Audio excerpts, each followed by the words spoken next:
This is Horam with Horam's Quorum. My guest today is Amandeep Sidhu, who is a partner of Winston Strawn and the co-founder of the Sikh Coalition, which was formed in response to the events of 9/11 and the impact it had on the Sikh community and other communities as well. And I'm really interested in Aman's story because it was born out of a reaction to some challenging circumstances. And it's fascinating to see how he and the organization responded to that in a thoughtful way, and the very collaborative approach they've taken in building consensus and just being very thoughtful about the portfolio of activities they've undertook and how that's affected him professionally. So I think this is an incredible story for anyone who's looking to make changes and build consensus along the way. So I hope you'll enjoy this as much as I did. Well, hey, Amandeep, great to see you again. Great to talk to you again. Great to see you as well. We in our last conversation, your story was really powerful, and I normally try not to just kind of repeat narratives or just kind of rehash stories that people have told before, but yours is too good to not just let you take the floor, because I'm really fascinated with the origin of the Sikh Coalition, and I was wondering if you could just tell me about the story about how that organization came to be. Absolutely, my pleasure, and thank you for the opportunity. So we're coming up on the 20th anniversary of 9/11 and the attacks on our country that really transformed our lives in so many ways. And at that time, I was a couple of months out of college. I had just graduated in 2000, so I was about a year out and was working as a consultant in Washington, D.C., and, had grown up, born and raised in Virginia, grew up outside of Richmond, the former capital of the Confederacy. My parents were one of the first Sikh families to settle in central Virginia. But just by circumstances of being a very visible minority as a turban-wearing Sikh, and my father being the same, I grew up being in community centers and churches and other venues around central Virginia, helping to educate those communities about the Sikh faith, and really out of self-preservation and a desire to integrate into our community. That was sort of how I grew up. And that continued a bit through high school and college, but on a very localized level.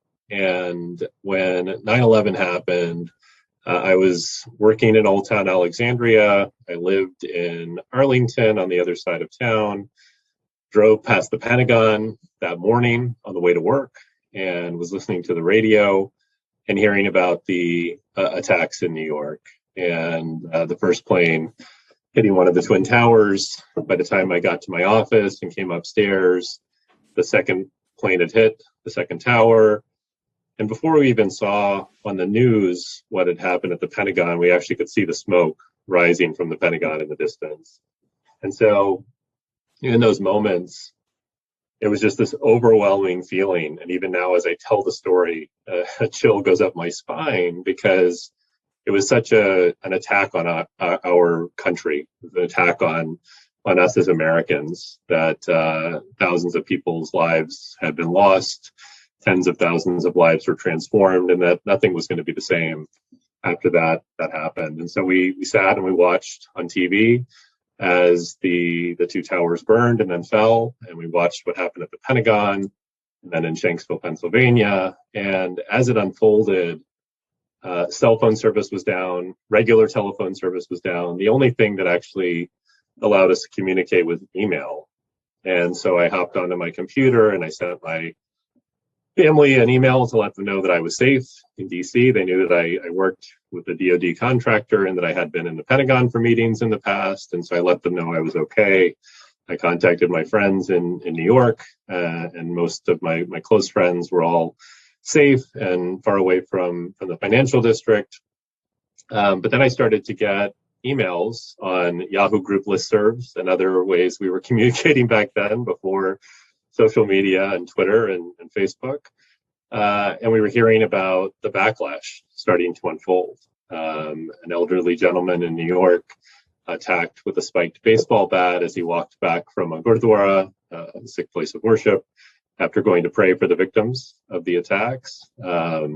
Individuals being fired on the spot because they wore turbans and beards, people being profiled by law enforcement, and then just things sort of spiraled. We started just seeing more and more of these types of emails blasting out that the Sikh community, the Muslim community, the broader AAPI community, the Brown community was going to be under attack in the aftermath of what happened on 9/11. As I drove home that day, I quite literally drove past the Pentagon on one of the roads that was not blocked off. And I was driven off the side of the road by a guy in a pickup truck waving his arms and yelling racial epithets. And thankfully, I safely pulled over and he kept going. And I got home and this overwhelming sense of emotion flooded over me that nothing was going to be the same. But it was, also a feeling that something had to be done. And so later that night and into the morning of September 12th, we finally had phone service and we were able to call one another and actually start to organize. And the group of young Sikh Americans, those who had been born here or grown up here, who understood the political climate, that understood how media worked, we all were a pretty small group. And we came together and we looked at one another and we said, we need to do something and we need to do it now because people are getting hurt and someone's going to be killed. And sadly, as we organized in those first few days, by the weekend after 9/11, Balbir Singh Sodhi was shot and killed at his gas station in Mesa, Arizona, by a self-proclaimed patriot who came and shot and killed him. And so the Sikh Coalition was quite literally born on 9/11. We didn't have an NAACP in the Sikh community or an ADL. We had some broader AAPI advocacy organizations. South Asian Americans leading together was also very new. But there really wasn't a dedicated civil rights organization for the issues and challenges the Sikh community was going to face. So we brought together as a coalition all of these loose and formal groups of folks in the Northeast, in the tri-state area, New York, New Jersey, Connecticut, in the DC metro area, folks in Chicago, out in the Bay Area, in the North Pacific Northwest. And we came together with a core group of about a dozen volunteers, some of whom were lawyers, some were law students, some were like me, planning to go to law school, some were in business, some were in media. And we tried to bring all of these skills that we had as a group together to create this organization called the Sikh Coalition. And so that's where we started. Yeah, I think that's an incredible story. And so it's interesting that, it's something that, like you're saying, there's roots of it that were obviously antecedent to 9/11, and there's a reason why you're able to find these different people so quickly, is that, of course, there was ties there. And it's interesting that this was this crystallizing event. And I wonder if that's kind of distorting for you, because obviously, like, the whole point is that there's not a connection between the Sikh community and 9/11. So it's just like, it's got to be kind of strange to have like this important thing in your life as a product of some external thing that has nothing to do with Sikhs. No, I think that's a very fair point. With the turban and beard, I've always been a very visible religious minority.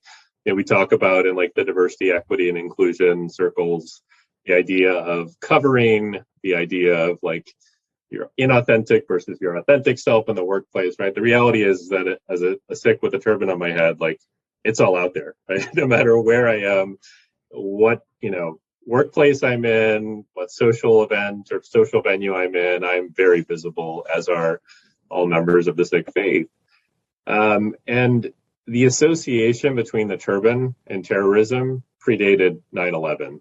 And I remember as a kid growing up, like the comments about my dad being a genie or being a magician or being a wizard, right? It was frustrating and annoying as a kid, but it also was so lighthearted in comparison to the association with terrorism. And it really was the first Gulf War in the early late 80s, early 90s that it really kind of crystallized when sadly Osama bin Laden gained prominence, and he very visibly wears a turban, and members of that movement visibly wear turbans.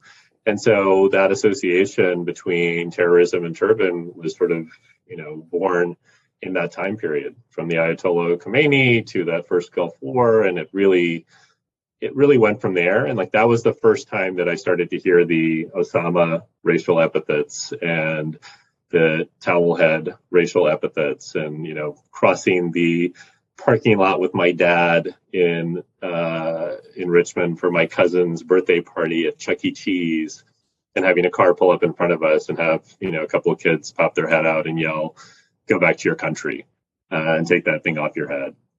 And so that's it predated 9/11, and so we as a community were organized loosely in a way to respond to that. There was an organization dedicated to tracking media depictions of members of the Sikh faith. So what was happening in mass media, what was happening in the news, were Sikhs being accurately depicted in those media portrayals. But that wasn't the civil rights legal response that the community really needed desperately after 9/11. So there were a lot of like-minded individuals who had, in our own ways, done this kind of work in our local communities. And we were thankfully, we had some folks who had done it on a bigger scale, right? Amandeep Sidhu, who was the first full-time employee, first legal director, first executive director of the coalition, was in that co-founder group. At the time of 9/11, he was doing his LLM in international human rights. And he'd often tell the story of how as he studied for his LLM, he never expected that the work he would be doing afterwards would be the Sikh community in the United States. He thought Sikh community maybe in Punjab, back in India, other communities around the world, but then dedicated the next decade of his life to working with the Sikh Coalition to build it up. And so we had resources like that, where these were people who were educated and trained to do this kind of work. And, then folks like me who went back to law school and came out, I came out in 2005, so 4 years after 9/11, able to jump in, then as a very new lawyer and support the effort. And so give me a breakdown of what your organization aims to do and accomplish in the first 3 to 6 months of its existence. So this is not unique to the Sikh community. I think it's endemic of the entire South Asian community, and perhaps even the broader AIPI community. We felt really bad about asking the community for money until we had proven ourselves. And so very deliberately, we did not want to go to the community and say, help us fund this organization, without having actually proven ourselves as being effective at doing something to help the community.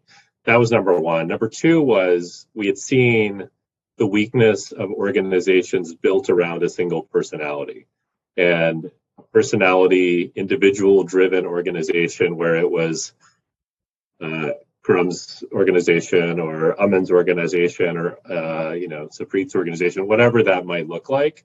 That wasn't going to work. And so we wanted it to be flat. And we went out and we set up meetings with DOJ and with the Department of Transportation before the TSA even existed, and members of Congress. And we sort of had a checklist of things we needed to do. And it was putting, the issues of hate crimes on the radar of the Bush administration and local state governments where the larger Sikh communities existed, and the law enforcement associated with those efforts. It was going to Congress and getting recognition of what the Sikh community was facing. So we pushed for a resolution to be passed by both the House and Senate that, for the first time in U.S. history, actually enumerated what it means to be a Sikh, what that identity looks like, what the backlash looked like in terms of hate crimes and employment discrimination and airport profiling. but also very deliberately sent a message that we weren't going to isolate ourselves as being Sikh and that it was okay to go after these other communities. The message was never, we're not Muslim. It was always, we are Sikh, and these types of crimes against any community, whether it's Sikh or Muslim or Arab or any other community, is wrong. And we need to help you understand who we are.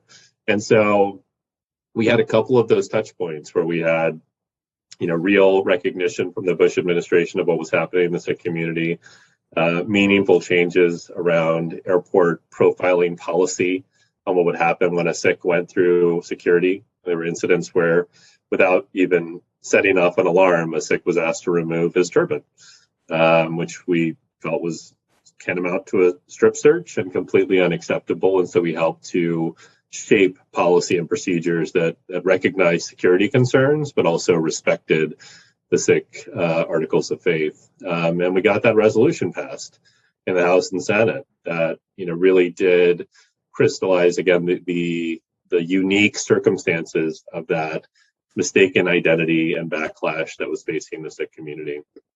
And we focused on getting well-trained and articulate resources available for media appearances and on the news, so that when issues happened, we had Sikh voices to speak to those issues, and then created the legal resource structure to help the community respond. And so it was very much still a volunteer organization, out of our trunks, out of our apartments, out of our after hours conference rooms of the companies we worked at, that we reorganized in that first year.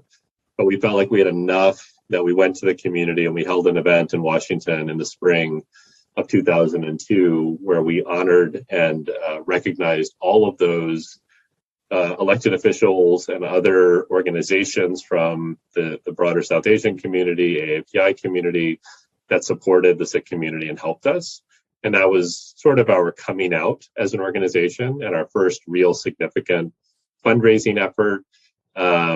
The summer between finishing my consulting gig and starting law school, I helped write the first grant application for the coalition, and we got a decent sized grant that allowed us to open our doors and in a very small one-room office in Chinatown in New York, and eventually hire Umar as the first full-time employee.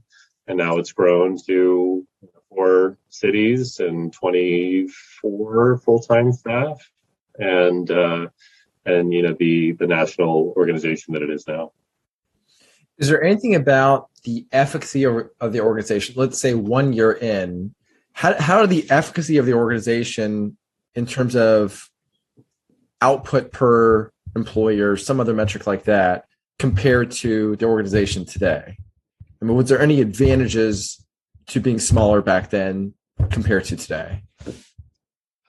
There certainly weren't advantages, right? There's strength in numbers, there's strength in spreading resources around. And so if you look at the coalition as it exists today, it spans across, a number of buckets around legal resources, around community outreach and community building, capacity building, it's education, it's media, it is, the advocacy, beyond the legal advocacy, the other forms of advocacy that are out there.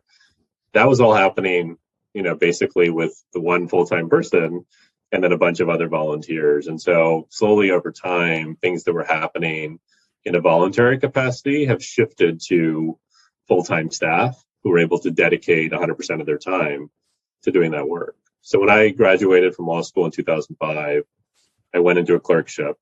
And so that actually forced me to have to go on pause for the first time. After 9/11, I couldn't really publicly be out and about on behalf of the coalition during my clerkship. But then when I joined my first law firm, McDermott, Will & Emery, I brought on the Sikh Coalition as a pro bono client of the firm. Very, unique at the time. Not a lot of law firms were doing work in the religious rights space back then.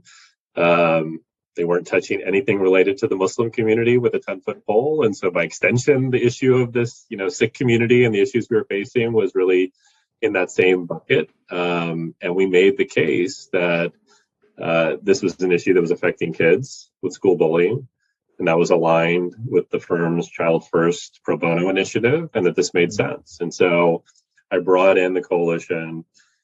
A lot of the stuff that I would have done on my own, just as a volunteer, attending those meetings with DOJ, attending the meetings with TSA, going up on the Hill, I was able to do for a pro bono client, and bill those pro bono hours and bring other people into the fold and be part of that effort. And so what it ended up being is that, while it was by no means full time, it was one more resource that the organization had through a pro bono lawyer. And we tried to replicate that in a number of ways, where some of the biggest cases that the Sikh Coalition took on early on required the support of outside pro bono legal resources. So taking on the NYPD and its discriminatory policies against turban-wearing Sikhs, that was Ravi Balla, who's now the mayor of Hoboken, his private law firm, coordinating and collaborating with the coalition on a pro bono basis to take on that case. And so that was one of the ways we grew, is sort of, what's happening on a kind of pro bono, low bono basis, where somebody has a media consulting firm and they want to support the effort. They have a web design firm and they want to support the coalition. They have a law firm that wants to support on a pro bono basis. How do we make that happen? And so that's what happened for years and years and years. And over time, it's finally at a place where, there are director level staff who are running those programs now with the coalition, and they have staff underneath them supporting their efforts, all of which was happening on a voluntary basis for, the better part of the first 15 years of the organization. Yeah, I think that's really, I want to explore more, because it seems like you're really skilled at persuading lots of kinds of organizations and stakeholders. So I want to explore that some more. Maybe as a side, this on the subject of law firms and the pro bono efforts, what are some of the opportunities or gaps, however you want to frame that, from, let's say, large law firms, and you see how they approach pro bono? Like, what are some of the ways you think they can be longer term oriented, or thinking about upside in ways that they're not currently? So I mean, because I think you've had a perspective on this for a large chunk of time, for the benefits to an organization for investing in pro bono, and maybe we can even start there. Maybe you can just say, hey, here's the benefits. Maybe you can speak to, say, McDermott. What were the benefits that McDermott experienced from the amount of resources it dedicated to the Sikh Coalition, and then what can other law firms learn from how to direct their resources to advocacy groups they're not thinking about now? Absolutely. And I think it's a very timely question, because I think a lot of law firms, particularly after the death of George Floyd and the focus on the BLM movement and a recognition by law firms of that, the need to focus dedicated resources and attention on social justice, racial justice issues.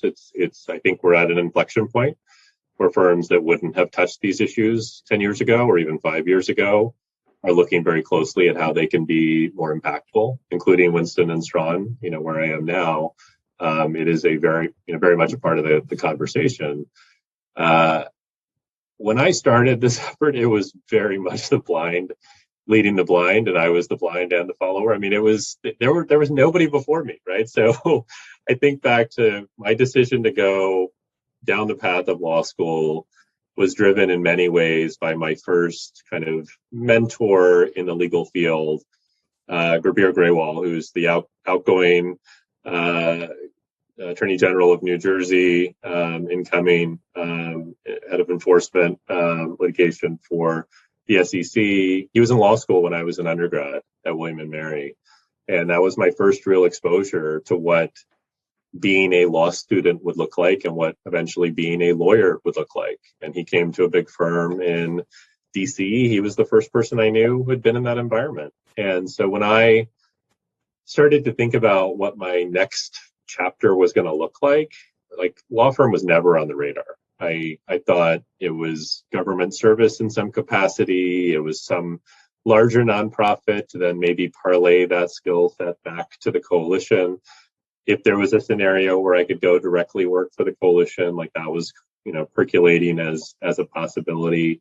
I remember sitting down with the members of the board, and they handed me a stack of grant applications and the Skadden Fellowship, and they were like, "You're coming to work for the coalition." And I just had this like itch in the back of my head that maybe there's something different, and it was born out of, I think I need to be a better lawyer, right? Like I'm not going to be the best lawyer I can be if I jump right into this brand new organization we just created with one lawyer on staff. Like I could be a better lawyer if I at least spent a few years becoming and training and becoming a better lawyer.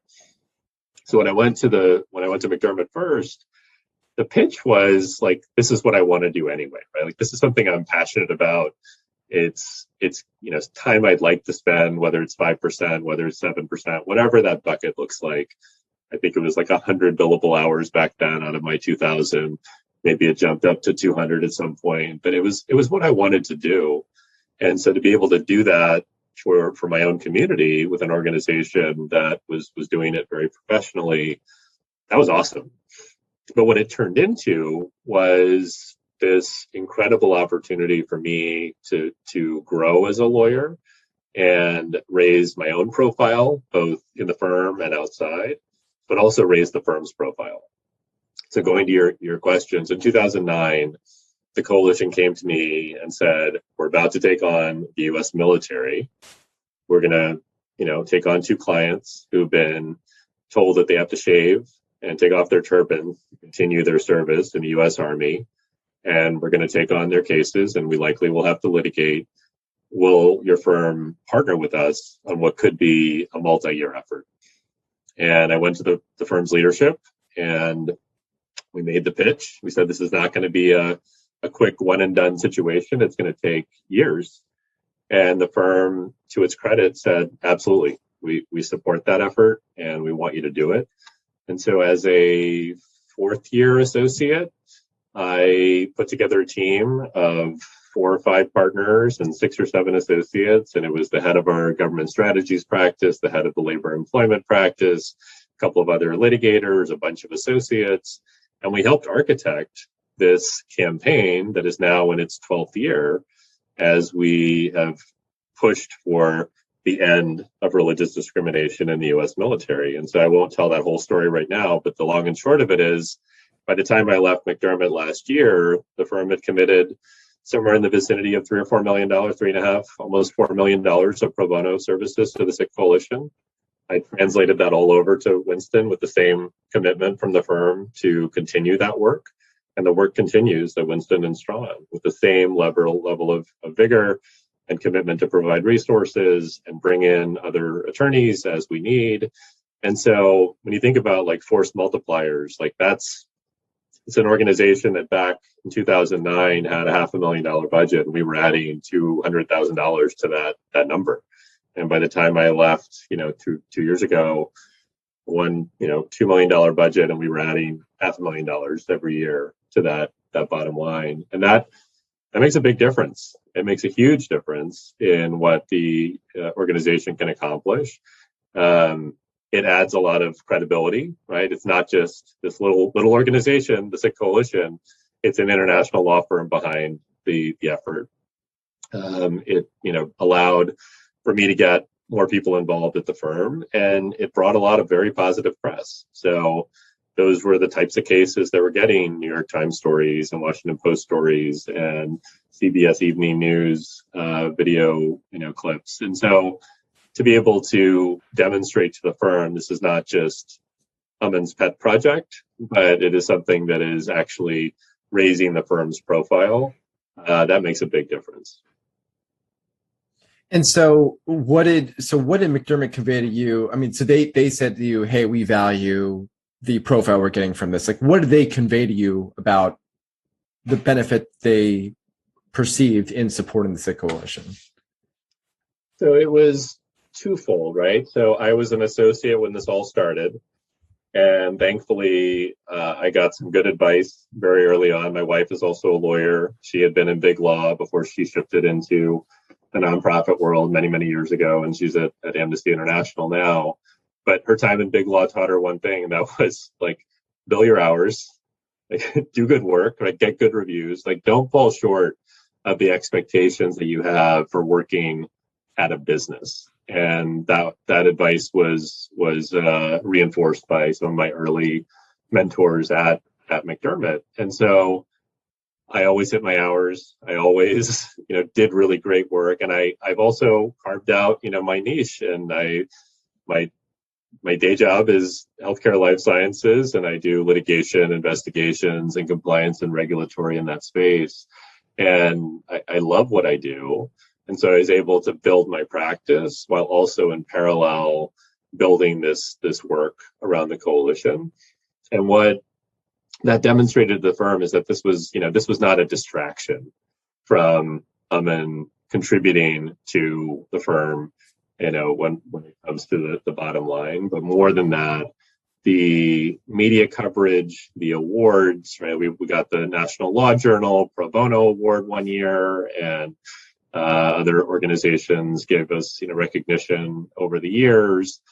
That stuff all matters, right? Like, that's stuff that goes into the calculus of, what the firm is able to say about its commitment when it comes to hiring summer associates and lateral recruits and everything else under the sun. So it was, being a law firm is political, and I thankfully figured that out early on enough that I knew how I needed to do it, and it couldn't just be selfishly driven by what I wanted to do or what I thought the organization, the Sikh Coalition, needed. It was taking that all into account while also recognizing that I was a associate and then ultimately a partner at a profit-driven organization that wants to do the right thing and help our communities and contribute, but also is there to make money. And so this was a way to spotlight the firm in a unique way that was very much appreciated. So I was promoted to partner, right on time. And this was a big part of my visibility, was that I had, gone to the partner retreat as an associate with one of my clients from the Sikh Coalition as one of their keynote speakers to talk about this pro bono work. And so when I was up for partner the next year, people knew who I was. And it wasn't, just this guy in DC. It was the guy who had been in the New York Times story, who was at the partner retreat, who was doing all this great work. And, oh, by the way, is like killing it on hours and getting good reviews, and people like working with them. And I think this is somebody we want to have in the partnership. And so what are some, I guess, if an organization approached you, so there's someone who's like really involved in organizations similar to your circumstances, and they say to you, Aman, I want to learn how to get more people involved with this pro bono project. I want to get my law firm buy in the way that, the firms you've worked at have bought into Sikh Coalition. Is there just like a high level bullet point or work, just like at a really high level, what's the framework you would tell someone for how to think about that and how to approach that? Absolutely. I think, most large law firms, even some of the medium and smaller firms, will have someone who's dedicated to the pro bono program, whether it's a dedicated pro bono director or a partner who wears that dual hat. So I would approach him or her and talk about the organization, understanding kind of where the focus has been. Like, what does the firm do right now? Where is the focus of the pro bono efforts right now? And what kinds of organizations are serving as referral sources? What kinds of cases have we worked on? Is it just sort of the traditional landlord tenant and other forms of guardian ad litem? Is it sort of like that bucket, or is the firm doing work in the impact social justice space already? Like, is there already a hook for what you're trying to do, or is it just a complete outlier? But then you have that conversation with whoever is in charge of pro bono, and you just explain, look, this is the organization that I'm really passionate about. This is what they do. I think these are the types of cases we could be working on. Start small. With the coalition, it was the single bullying case of a kid. It was the single advocacy effort around a policy change for TSA. It wasn't, the knock it out of the park 12-year multi-office and religious discrimination in the military case. It was, let's start small, let's grow, let's prove that this is an organization we like working with as a law firm, and then go from there.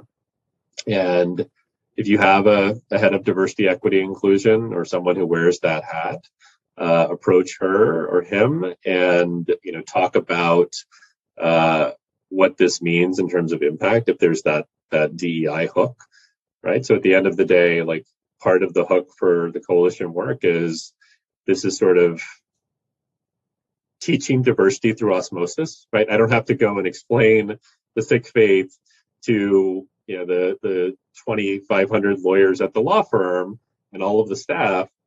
We can circulate the New York Times story. We can circulate the news clip from the evening news the day before as part of the routine, circulation of information about what's happening in the firm, and people, their eyes are opened.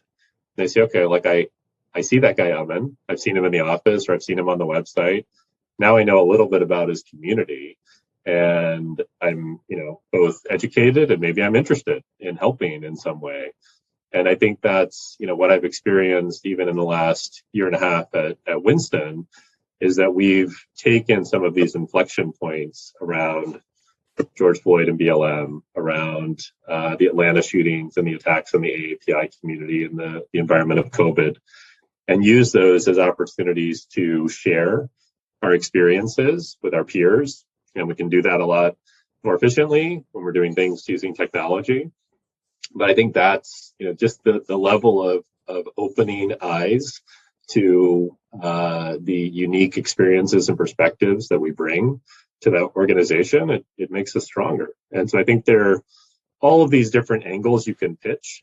But I would say you start with whoever runs pro bono, whoever runs diversity, equity, inclusion, like, those are your two allies, and they will be your best resource on helping to frame that organization and potentially that first project that allows you to bring in the organization.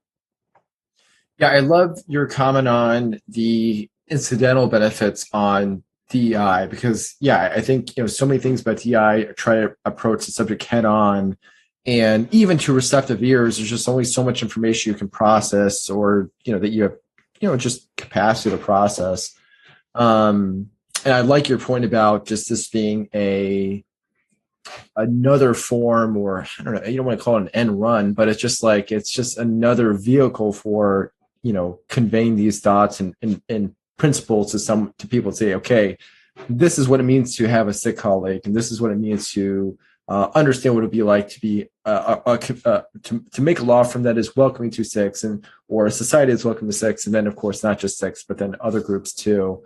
Just being more thoughtful about what inclusion actually looks like for the person down the hall who's doing good things for your firm. I really like that a lot. I think about, say, with Pani Cooler, I think it's the same premise there. It's just that organization is not designed to directly influence law firms, but through connecting South Asian lawyers with each other, and creating more opportunities for South Asian lawyers. I think that is the path that I'm seeing there. So it's interesting that you were able to successfully, but I mean, I think you need both. I think you need, self-organizing entities, kind of like, where you're talking about the Sikh Coalition, its early days of, relying on, say, there's somebody who wanted to dedicate pro bono, SEO services or something like that, or website design, to getting stakeholders outside of your community. I think that's an important transition. So with law firms in general, I mean, do you have a point of view on what are the opportunities that law firms, to the extent that law firms think in these terms, for taking on pro bono work? I mean, ultimately, I think it's going to come from people like an individual, like you're saying, like somebody who is, a passion for a subject, and that's what's driving them to this. But I don't know if you have a point of view on, in this era today, what are some of the big opportunities for that firms could be taking on, or what are some new frontiers in pro bono work that you see? Certainly. I think having someone that has a personal connection and passion, it just makes the work that much more I think, meaningful and valuable for the organization, right? We're at this place where there's been a huge focus on finding civil rights organizations in Black and brown communities to support, right? There are a lot of firms that have never touched this and all of a sudden want to jump right in. And that's fine. And these are organizations generally that are not going to shun away the resources of a billion-dollar law firm, but it makes it a lot more personal if there's a connection, right? A connection between people who are working on it, leading the effort, that have connection to the organization, because I think that builds loyalty between that person at the firm and the firm. We're committing resources to something that he or she is passionate about, and so that, I think, is the most natural way to see that kind of work grow. For the larger organizations that truly have referral networks, right? Like Lawyers Committee for Civil Rights, where if you're a big firm in DC or anywhere around the country, you can be on their listserv and you're going to get the distribution every week of the 3 or 4 or 5 or 10 cases they've got in the door. And the first one that grabs it gets it. And, you may be able to keep it if you've got the right team, or maybe you punt if you don't think you have the right people, but you do it that way. And not every organization is there. The coalition is not there, right? It's every few weeks, or maybe it's once a month that there's something new where they're going out and bringing in pro bono resources from the field to support the effort. But I'd say, thinking about, as an organization, as a firm, where your passions are going to lie should be driven by the people. So I'll take Winston as an example. After the death of George Floyd, and in that aftermath, we created a racial justice equity task force. So separate from our diversity and inclusion committee, which I serve on, we created this separate task force focused very specifically, not just on what the firm could do organizationally outside of the firm to support the Black community. And that was financial commitment to support certain organizations. It was also, how do we increase the amount of pro bono work we're doing with organizations in the Black community and in the civil rights community? And then also, what are we doing internally to retain and promote Black associates and Black partners? And so it was a very specific, very deliberate, very focused on not just what do we do externally and visibly from we want to look good as a law firm perspective, which you can kind of chalk it up to that a lot of firms said a lot of good things and threw a lot of money. But what can we really meaningfully do, not just in the near term, but in the long term?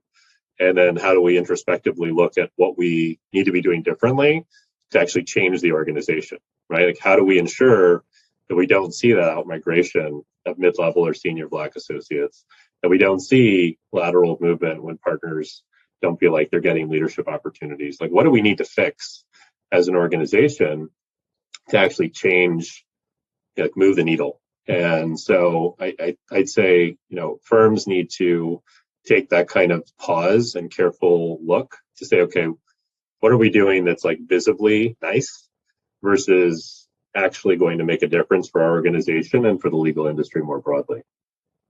What do you think is most promising or impressive thing that you think Winston is doing on the DEI front?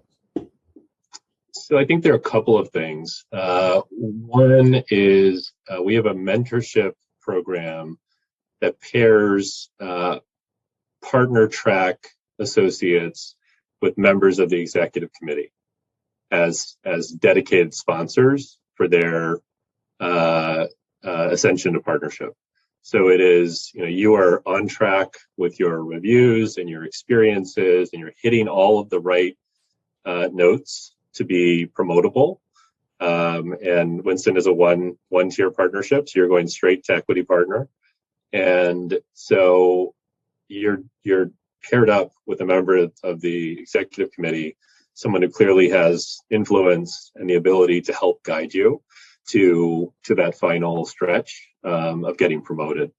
Coming in, I came in obviously as a partner when I lateraled over, but I was really impressed with that. And that's something that's been around for a couple of years. And David Rogers, the head of the the DC office talked about that when we first met with him and we're considering Winston, and that really impressed me. And that predated everything right before 2020.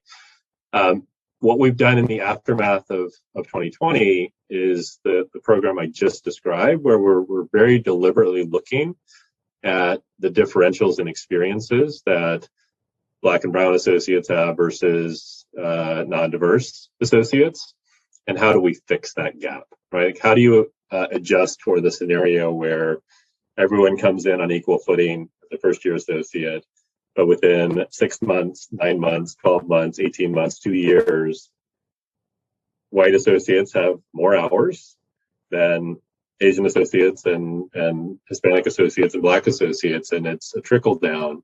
It's not happening because they don't have the education or the skills and the ability to succeed. It's happening because of unconscious bias. It's happening because if just that one assignment gets shoved over to the white associate versus a diverse associate, and that sort of creates this slow decline of experience, that the diverse associate is at a deficit 2 years in, and 3 years in, and 4 years in. It just sort of is it builds upon itself.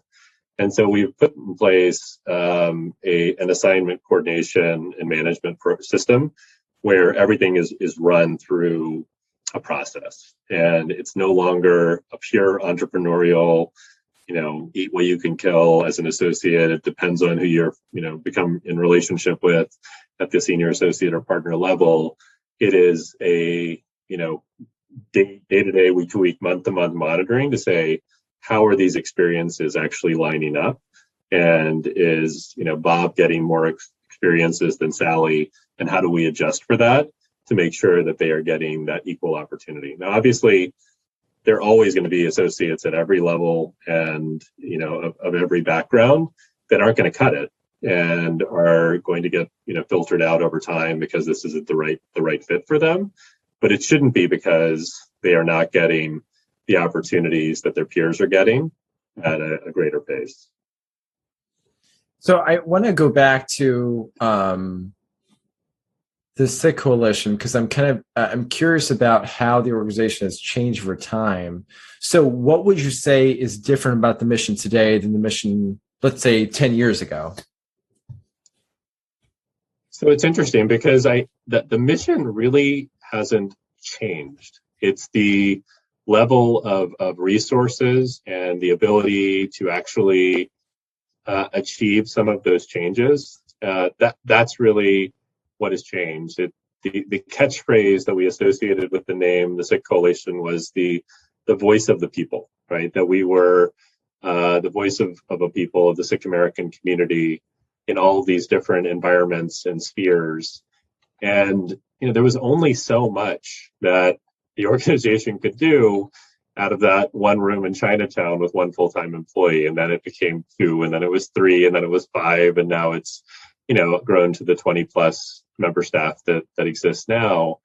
And so, I'll take education, for example, right? In education, that was an area where, it was sort of a scattershot of, one person or 2 people or 3 dealing with all of the other issues on the legal front and on the advocacy with hate crimes and profiling and employment discrimination. And then, the underlying issues of sort of how do you change perceptions, community by community, county by county, city by city, state by state, and then nationally. It can't just be top down, it also has to be bottom up. And so, I think back to my upbringing in Richmond, Virginia. We didn't talk about the Sikh faith in school, right? I didn't learn about the Sikh faith the same way I learned about Christianity, Judaism, Islam. It just wasn't in the book. It wasn't in the textbook. And so how do you fix that?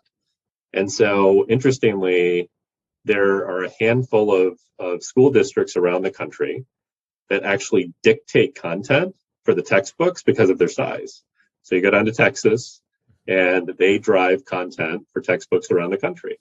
And so the coalition dedicated a full-time staff member to basically live in Texas for a couple of years, a few years back, 5 years, 6 years ago now. It's been a while.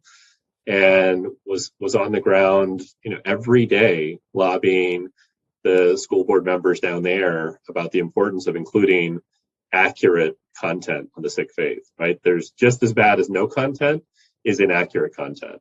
And sadly, there's a lot of, driving forces around subsuming Sikhism as a sect or an offshoot of other faiths and not an independent faith of its own with this unique background of beliefs and identity. And so that was also in play. And so that changed. And then you add to that going state by state as curriculums are revised over the years. They have successfully lobbied for changes to textbooks and curriculum guidance for social studies. And I'm wildly getting this wrong, but call it 10 or 12 states. So it's several states in which that change has now happened. Several are underway. Virginia is one that's currently under reconsideration, where that is not part of the textbooks, and they're pushing really hard. That never could have happened without having the 3 full-time staff members that are in that education program at the coalition. You think about the legal efforts that are happening with 4, I think 5 now, 4 full-time lawyers, 1 part-time lawyer. And so with that level of resources, and the legal director, Amrit Kaur, is a former Cook County prosecutor. She's someone who's literally, litigated some of the thorniest, craziest cases you can imagine. To have that kind of talent heading the legal department of the coalition and having that kind of leadership, the kinds of cases that they can take on, the level of impact they can have in those cases, the cases they can get resolved on settlement because they have such a powerhouse to be able to just walk into the room and have the other guys just sort of fold over and say, okay, we're going to lose. How do we get out of this? That wouldn't have happened, right? We would have had to fight tooth and nail because it was quite literally the little guy in the room that the government did not have to worry about. And so I'm really proud of the reputation the coalition has built, which is one that even as an organization that has grown substantially, it's still tiny in comparison to its peers, right? Compared to ADL, compared to NAACP, there's no comparison in terms of the size and resources of the organization. The coalition is very well respected in those circles as doing incredibly competent work and being tremendous advocates and getting shit done, right? I mean, that's at the end of the day, it's the proof is in the pudding on kind of what have we accomplished as an organization, and the list is very long on what's actually been done. What do you think is the most impressive accomplishment of the coalition? So there's a lot. I'm obviously a bit biased since I've been so involved in the military religious accommodation campaign. And it may not necessarily be the most significant change because, the education change like that's going to take decades to actually see the results of that effort. And the generation that comes behind us, right, they're going to be the ones that benefit from a situation where they grow up with peers that actually learn why they wear a turban or why they have long hair. And that you can't measure at this point in time how much of an impact that's going to have. But when I look at the military campaign, and I've been privileged to be part of that for the last 12 years, we pushed really hard to avoid litigation. Right? We had 2 clients in 2009. We were able to get them individual accommodations that allowed them to serve with turbans and beards without having to shave and violate their religious practice. And we very strategically wanted them to prove the concept, right? That these guys could groom their beards in a way that would allow them to be neat and conservative. That's like the buzzword around uniformity in the military. They could wear a gas mask and conform safety gear to their face, which they could. But they would take off their full turban and wear a small under turban to wear a helmet for safety reasons, another big concern. They would wear a camo turban when they were out in the field, deployed. They'd wear a black or navy blue turban when they were in their dress uniforms. So we went down this list of like, how do we prove the concept? And then in 2010, we were able to get an individual accommodation for the first enlisted Sikh in a generation. And these three guys basically were the test cases. And they were chosen as our clients because we knew that they passed our rigorous scrutiny of being able to withstand discrimination and bigotry and all of the things we expected they might experience. And they did really well, right? They deployed to Afghanistan. Two of them deployed to Afghanistan. They came back with several awards. And then, it was as if the Army had said, this experiment was great, but we're not going to expand it any further. So we got to 2014. We had a few more clients that faced kind of, what I'll describe as sort of bullshit pushbacks. Like it didn't end up being ones that we were going to litigate, but they still were pushed back in a way that was frustrating and indicative of a desire not to move the needle. And then in 2015, 2016, that was when it was really a turning point. We were approached by an individual named Captain Simmerthpal Singh. His nickname is Simmer. This is the guy who went to West Point when he was graduating from high school in 2007. So 2 years before we started this campaign. And he showed up at West Point with a turban and beard, had seen that there had been Sikhs who served throughout the 20th century with turbans and beards, and thought, okay, I'll be fine. And, naively thought, okay, I'll be fine. Showed up at West Point and they said, shave your beard, cut your hair, take off your turban, or go home. And so he reluctantly and with a very, heavy heart decided to shave and cut his hair. And so he lost his identity, went to West Point, graduated, became an Army Ranger, deployed several times, decorated, true soldier, an officer in the U.S. Army. And he came to an event at the Pentagon, and he was attending this. It was for Vaisakhi, the Sikh holiday, the spring, harvest festival and celebration of the Khalsa. And so the Pentagon was actually hosting an event for Sikh service members celebrating this Sikh holiday. And all of our turban-wearing Sikh clients were in attendance. And Captain Singh, he was in his uniform, but clean-shaven with his haircut. He came up to me. He kind of figured through where I was placed in the room that I was one of the lawyers. And he said, how did they do that? Like, how are those guys wearing turbans? And so I gave him the 5-minute version. I said, let's talk some more. And he became our client. And we helped him ultimately get his accommodation that allowed him to keep his hair and tie a turban. We ended up having to litigate his case in 2016, along with the case of 3 others. It was a separate lawsuit, both of which we successfully resolved with the Army.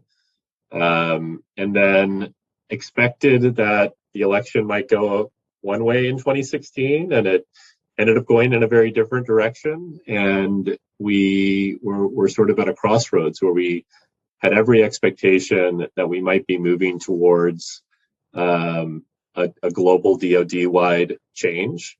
And that didn't, we knew that was not going to happen in the Trump administration.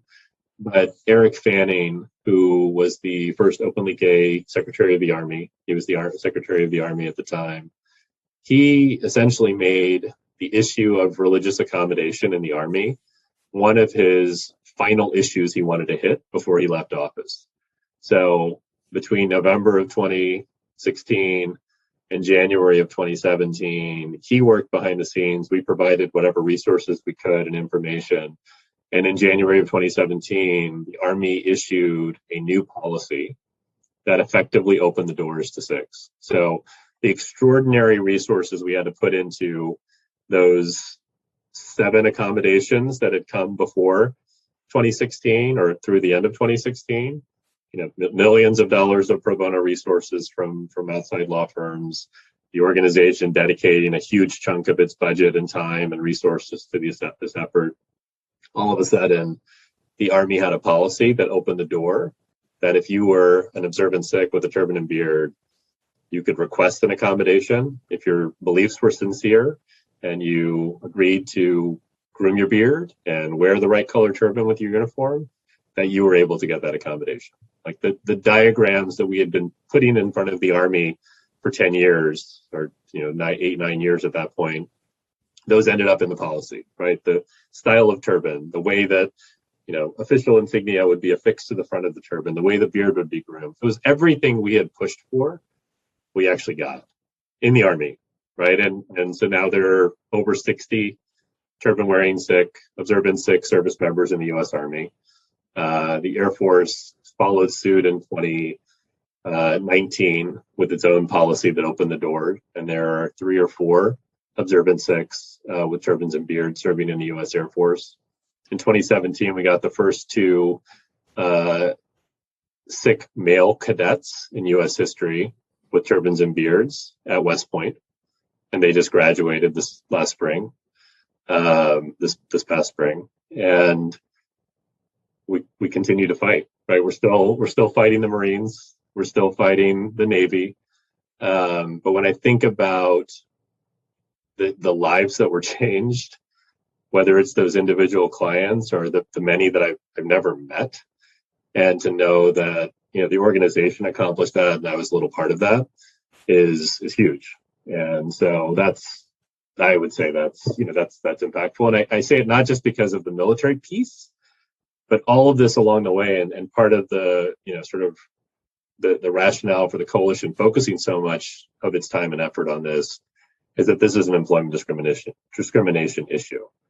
That it's an employment discrimination issue because the U.S. military, DoD, is the largest employer in the world, and it dictates any employer globally that has a uniform policy that if they're going to exclude turban-wearing Sikhs from serving, then we're going to exclude them from being security guards or law enforcement officers or whatever it might be, even the back room, or the front office of, the UPS store. I mean, you can go down the list of all these different employment discrimination cases where one of the early arguments is, well, if the military doesn't let you do it, why would we?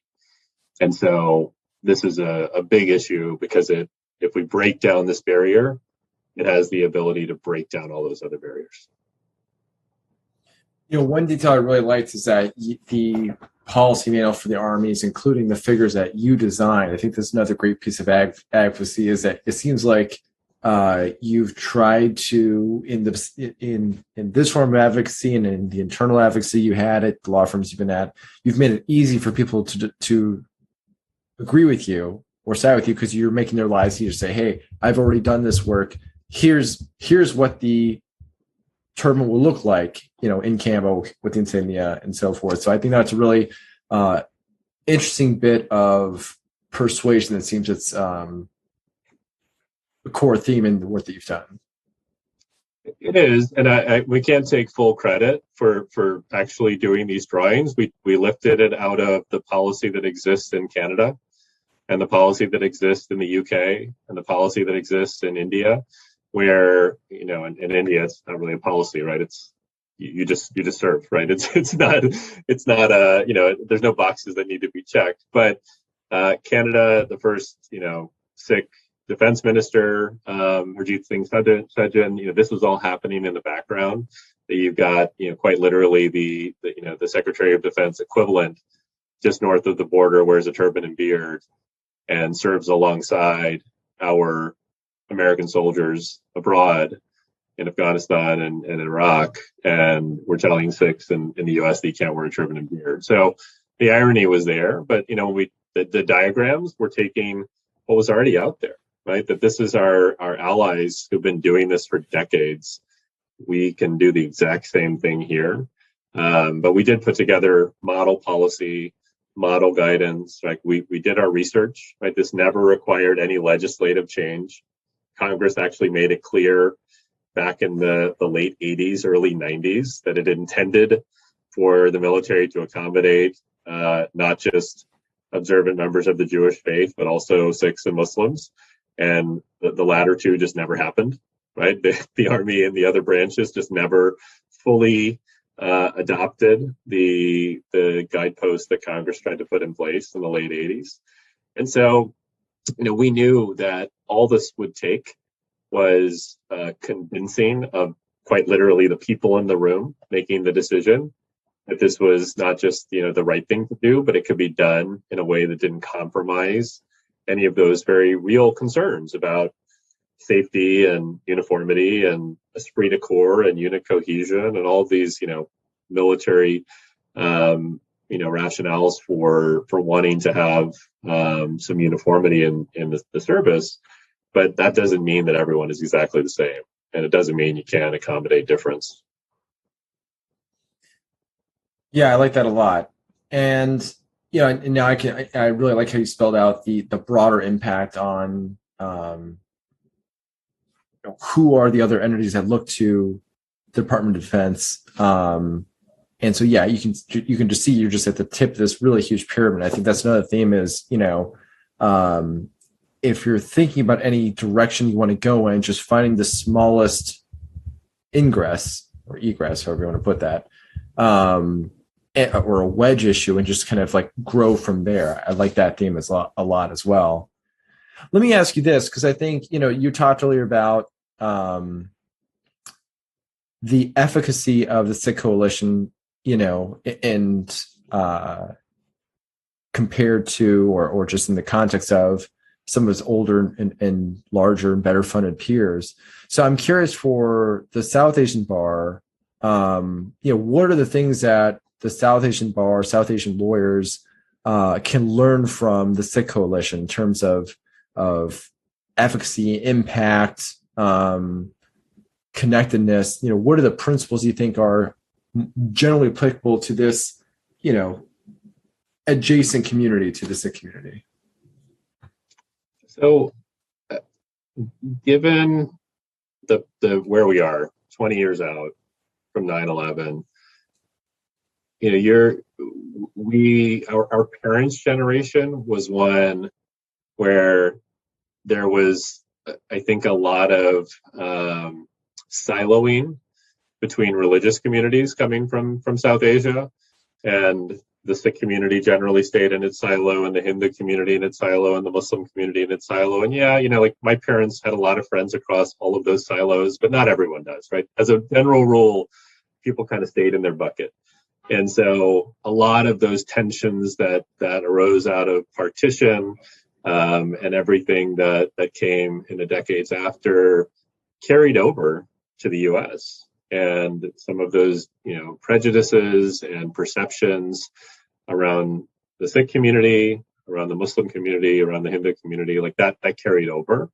And what was really powerful about what happened after 9/11 is that all of those walls sort of fell apart, or generally, right? And there were certainly, different organizations and individuals that kind of prescribed to those prejudices, but as a general rule, that those differences fell aside in our generation. And so one of our biggest allies early on was SALT, South Asians Americans Leading Together.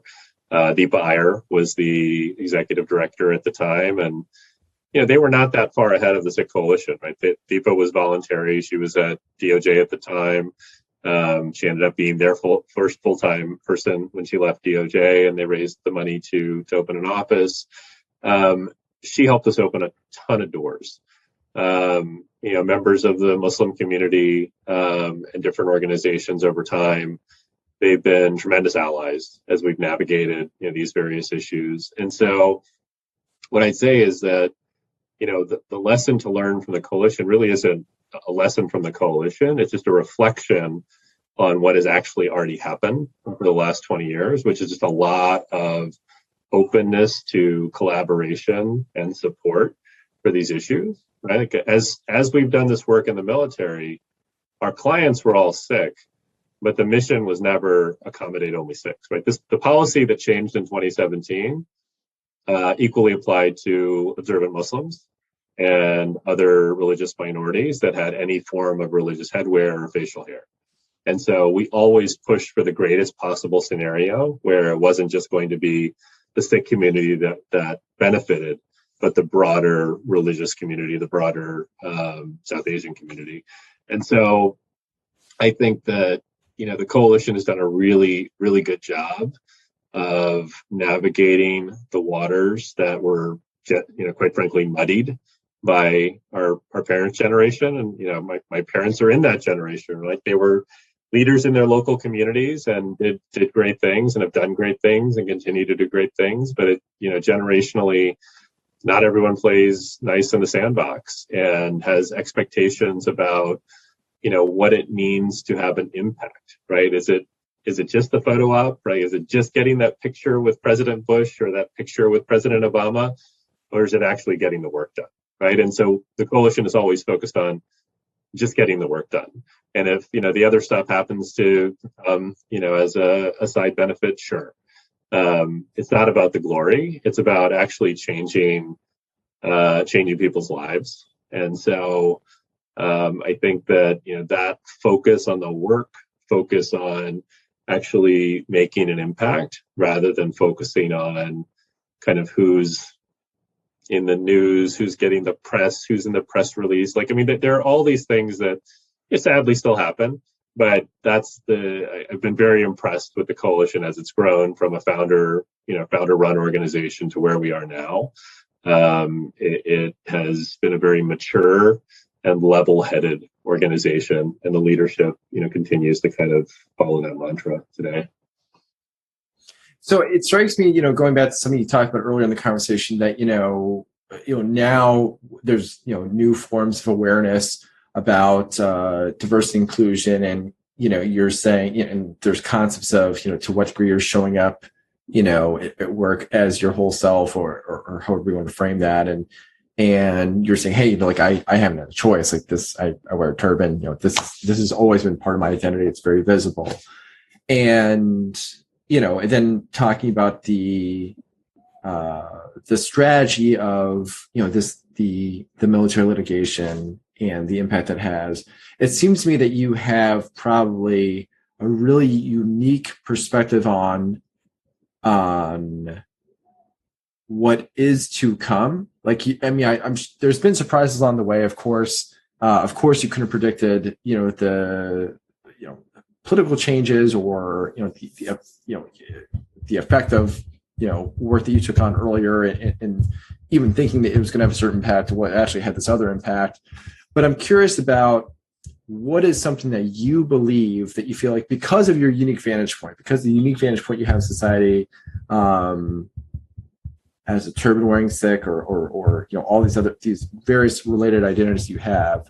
What is something that you think you see that other people can't see yet, but how something's going to be different here in this country, this society, in the next 5 years?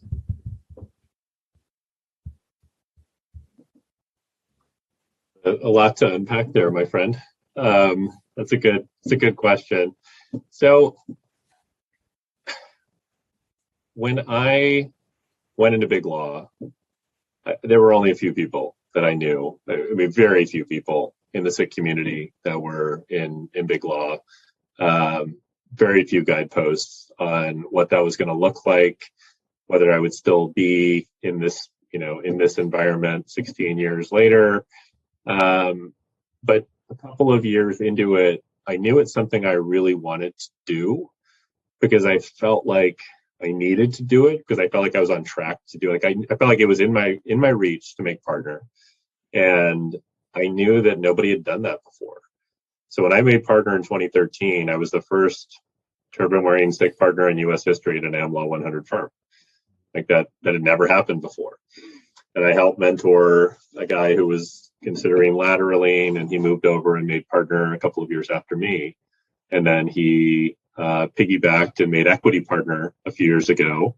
And his name is Nick Pooji. And Nick, then became the first equity partner at an AmLaw 100 firm when he got promoted to equity. And when I made my move to Winston Strawn, I became the second, equity partner, turban equity partner.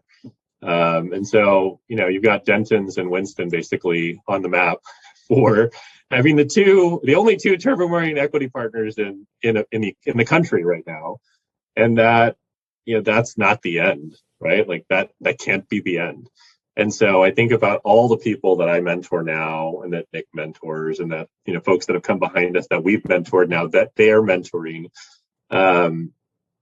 We are at this like incredible inflection point where our communities are gaining influence and power and recognition at a significant fast clip.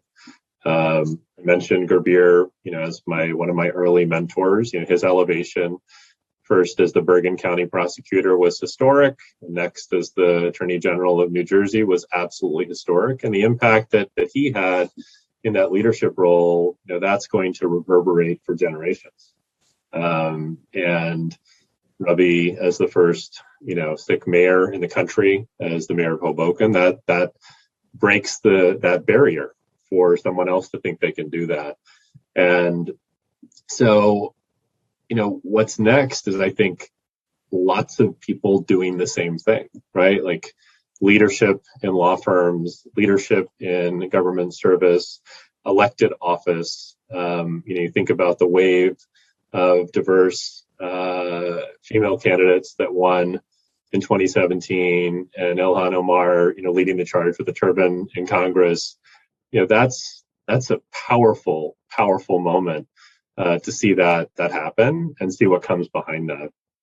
But I also think what has allowed me to accomplish what I have in my career has not just been, it couldn't have happened just leaning on my own community, right? If I had relied solely on the Sikh community or even the South Asian community, I'd have very few mentors or sponsors or peers along the way. So the people who have lifted me up have been Black partners, white partners, and everything in between, who've helped me, broader AAPI partners who helped me get to partner, helped me when I was making this decision to move. I left with a group, and it was no, accident. I left with 2 Black partners and myself.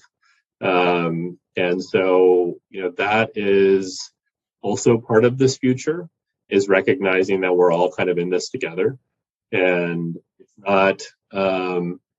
it's not to the exclusion or the knocking of the non-diverse, folks in this world. It's, recognizing that we might all do this together, and that if we share our experiences and people's eyes are open to what we might be going through, there's just a little bit of glimmer to say, okay, like I'm going to use my privilege to help lift up folks that should be at the same level as me when it comes to leadership or it comes to opportunity.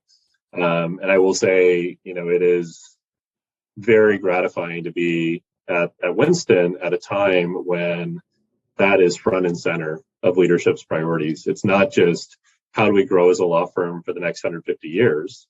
It is how do we grow as a diverse law firm for the next 150 years? How do we ensure that diversity is not just sort of lip service? It's who's in leadership, who's running this firm in 5 years, in 10 years, in 20 years, in 30 years. And so I think that shared allyship across communities of color and then back to the majority is incredibly important. So someone reached out to me recently and asked me for comment on advice for people at big law firms. So I was at 2 big law firms, and so I said, I don't know how interesting the things I have to say is about life at a big law firm. I think so many things that diverse lawyers run into, so much of that is just things that are endemic to large law firms, and so much of what happens to large law firms is just a product of the economics, the billable hour. So there's a lot to change there head on. But so, my takeaway was, it's not necessarily the case that someone needs to change big law. You talked about some of the ways in which, large law firms, Winston specifically, is changing. And there are only so many stakeholders like yourself that are in a position to make those changes. But there's plenty of other ways to create changes. And so, something that you did to create change 20 years ago was be part of the launch of the Sikh Coalition.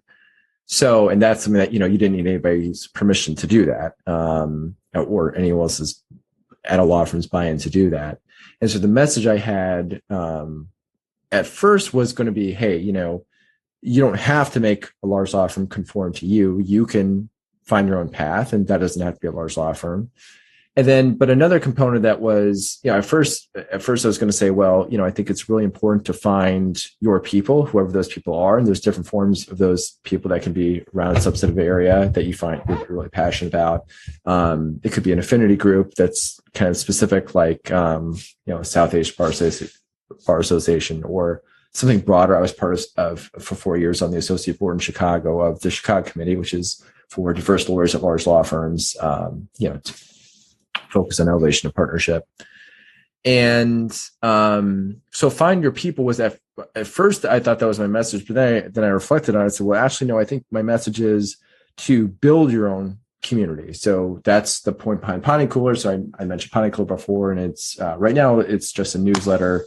But I think there's so much more that it can be. And there's about 1,300 members in it right now that are South Asian lawyers. And right now, a very simple core premise you talked about, kind of, we talked about this tip of the pyramid thing where you start with something, and that's the wedge. And so right now, for Pani Cooler, my focus, you talked about some of the social impact you're generating. I think that's incredible. And so something with Pani Cooler, there's an economic impact, primarily just, making sure people are getting into good jobs and staying in those places and connecting with other South Asian lawyers to do that. So that's my pet project. And so that's something that I found meaningful to me and generates the kind of impact that I want to see for this community that I care about. But I'm curious to hear from you. So, I mean, I think that we need more entrepreneurs like yourself that are doing these kinds of things. And I think that's the thing that I want to talk more about. And so I'm very interested in getting your take on, for people that are lawyers, South Asian lawyers, that have this drive to entrepreneurship, social entrepreneurship, however you want to put it, and they want to succeed. And they're not sure how to think about it, where to start, or they want some inspiration. What are the things you would say to someone in that position? How do you, maybe you even guide people like that, but can you share here, what are the things you would say to somebody who wants to create an impact, grow themselves, grow their community? Tell me about that. Yeah, absolutely. And it's good timing because I served as Winston's partner chair of our summer program this past few months in DC.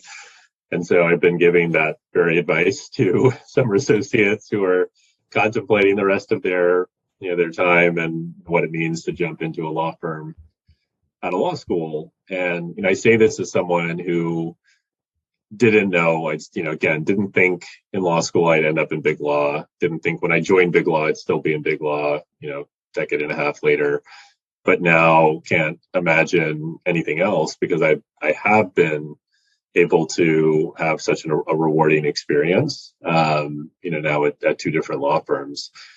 And, this is advice that I have learned over time. So I say this knowing that I did not follow it early enough in my career.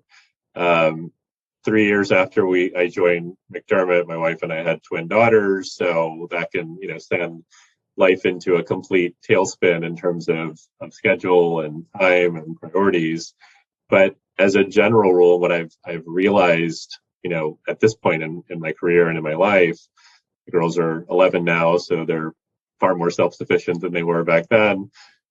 It's sort of the 80-20 rule, right? In life, like 80% is going to be work and responsibilities and family and all of those commitments. But if you don't take out the 20% for yourself in something, like what is it that you do that's sort of just for you? You're not always going to get that 20%. You're probably going to get a lot less than that. But if you aim for 20 and get 10 or even get 5, like doing stuff that's just for you really allows you to stay healthy and in, a good mental space to be able to tackle and manage that other 80%. And it doesn't mean that 20% can't be with your partner or with your family, but it's got to be like just really thinking about like taking care of yourself. I think it's the same idea in a law firm. And this is the advice I've given to many associates, is that if you derive your professional happiness from the four corners of your 2,000 billable hours and the client-facing work that you're doing, even if you love it and love the work and love the subject matter and love the industry that you're focused on, that's not going to be rewarding as if you find a way to do that and also find your other passion. And so for some people, it's teaching and doing, being an adjunct professor at the local law school. Some people it's pro bono. Some people it's like being on the DEI circuit and speaking at conferences and focusing on that work. For some, it's developing Pani Cooler and having this incredible community and platform that's providing resources and opportunities to share across the South Asian community. If you don't have that other sort of piece that's tied to your professional life, you might get burned out. And so I think the way that I have not to say I haven't had moments of feeling burnt out, but the way I haven't completely lost it and the fact that I've stayed with it for as long as I have is, for me, it's a little bit of each of those, right? Like I get invited to like teach a lecture every year or so, like by somebody, so I'll go and teach something, and that's fun, but that's not my bucket. My bucket's pro bono. It's DEI, and I love to speak at conferences. I love to be focused on that. I love serving on the diversity and equity, diversity and inclusion committee at Winston. But pro bono has been my way of giving back to my community, of leveraging the resources of my law firms, of feeling like I'm doing something really meaningful. And so I think you got to find what that is. And if you have that thing you're passionate about, whether it's in any of those buckets I just described or some other, other area that I haven't even thought of. Maybe it's art, maybe it's stand. I just interviewed a summer who was a stand-up comedian before he came to law school. I was like, don't lose that, man. Like, keep doing that. There's no reason you can't be a stand-up comic on the side and have that kind of fun, because that's an outlet that will keep you grounded. And so I think that you have to do that. So it's the 80-20 rule. Like, there's got to be something else that you're balancing out with what is very intense, hours driven, revenue driven, like all of that stuff. Like, that's what allows a law firm to be successful. If you're not thinking about that as an associate, you're going to fail. But you can do that in a way that accounts for your own mental health and sanity by finding that other piece of what you want to focus on. Good final thoughts. Is that my final thought, or any final thoughts? Well, I think that could be a good one. If you have a final thought, I'll hear it. No, this has been great, man. I mean, I think, the one thing that I think we need to do more of in the South Asian legal community is lifting each other up, right? Like, I saw what I thought was a gap in the South Asian bar in DC on partners helping partners and in-house lawyers giving opportunities to South Asian lawyers at firms. And so I complained enough to my friends that were on the SABA board in DC that they finally were like, stop complaining, just run for the board. And so I did 2 years ago, and I'm probably a decade older than everybody else on the board. But I was like, you know what? I'll put my money where my mouth is. I'll serve on the board for a couple of years. And we launched a few months ago a partner circle. And so it's, bringing together what are there are 80 South Asian partners in DC. And it's a number that's way bigger than I thought, right? Like my little network of, 10 or 15 people that were on my radar, I thought was still a significant number, but it's much larger than that. And so you think about the referral opportunities, the opportunities to, potentially pitch together to clients. You add to that the possibility of having South Asian lawyers in leadership positions in-house willing to give other South Asian lawyers those opportunities. That's the way we're going to blow things up, right? And we don't have to look very far to other other minority communities to see how they have used that type of connectivity to run the game. And so I think we have so much promise, so much, potential. And I think, what you're doing with Bonnie Cooler and sharing these stories and providing a platform to communicate and get together is just a really, really great initiative. Thanks, man. And I just, my logic is it's just asymmetric payoff because, like you say, it's just, we've already as a community accomplished so much. And just thinking about the headlines that involve like South Asian lawyers in the past year. I mean, you've got, people like take your pick of which Graywall you want to talk about, or, Lena Khan, just like, it's just, and this is what it looks like to just get started, like you're saying. I mean, just for you to be the second turban wearing, Sikh, that's just getting started. Like you said, this isn't the cap, right? This is just getting started. So, to me, it's just prudent, like why wouldn't you want to invest in this community? Because there's just so much upside. So I'm excited to see what comes in the coming years and to keep on building here. I am too, man. All right, man. Well, hey, great catching up. Thanks, Aman. Yeah, thanks so much. I'm glad we were able to do this, man.